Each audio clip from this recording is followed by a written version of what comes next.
परमेश्वर किस तरह मदद करता है। नदी के किनारे एक छोटा सा गांव था। सभी लोग वहां खुशी खुशी रहते थे और गांव के मंदिर में नियमित रूप से प्रार्थना करते थे।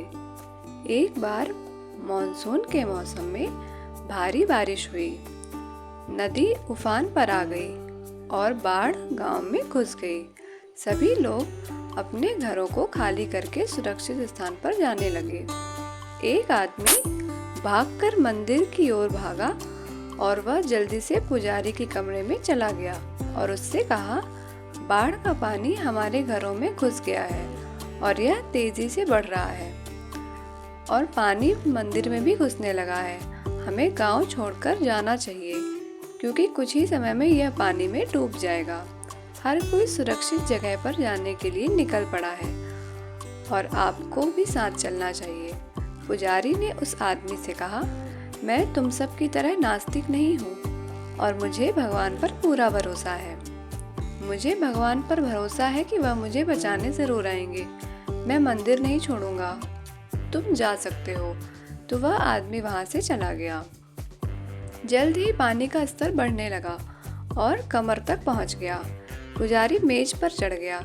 कुछ ही मिनटों के बाद एक नाव वाला आदमी पुजारी को बचाने के लिए आया। उसने पुजारी से कहा, मुझे गांव वालों ने बताया कि आप अभी भी मंदिर के अंदर हैं, इसलिए मैं आपको बचाने आया हूँ। कृपया नाव पर चढ़ जाएं। लेकिन पुजारी ने फिर से वही कारण बताते हुए जाने से मना कर दिया। इसलिए नाविक भी वहां से चला गया। पानी बढ़ता रहा और छत तक पहुंच गया। इसलिए पुजारी मंदिर की चोटी पर चढ़ गया। भगवान से उससे बचाने के लिए प्रार्थना करता रहा। जल्द ही हेलीकॉप्टर आया और उन्होंने पुजारी से रस्सी की सीढ़ी उतारी और हेलीकॉप्टर के अंदर चढ़ने के लिए कहा ताकि वे उसे सुरक्षित स्थान पर ले जा सकें। लेकिन पुजारी ने फिर से वही कारण बताकर जाने से इनकार कर दिया। इसलिए हेलीकॉप्टर दूसरों की तलाश और मदद के लिए निकल गया।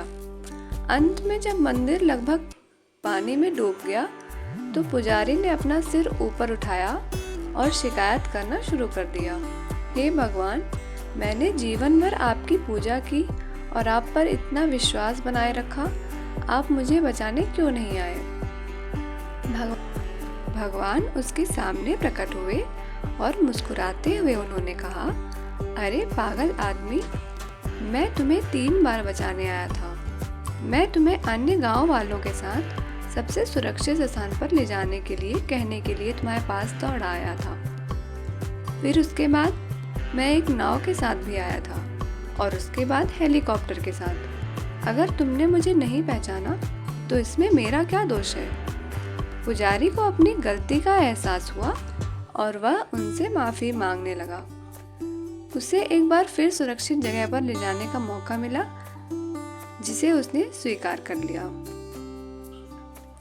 इस कहानी से हमें यह सीख मिलती है कि जीवन में अवसर अनजाने में ही आ जाते हैं, बिना किसी बदलाव के।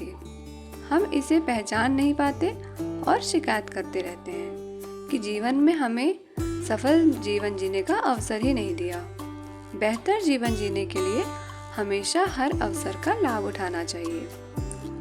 अगर आप इस तरह की और भी कहानियाँ सुनना चाहते हैं तो प्लीज़ इस चैनल को सब्सक्राइब करें। धन्यवाद।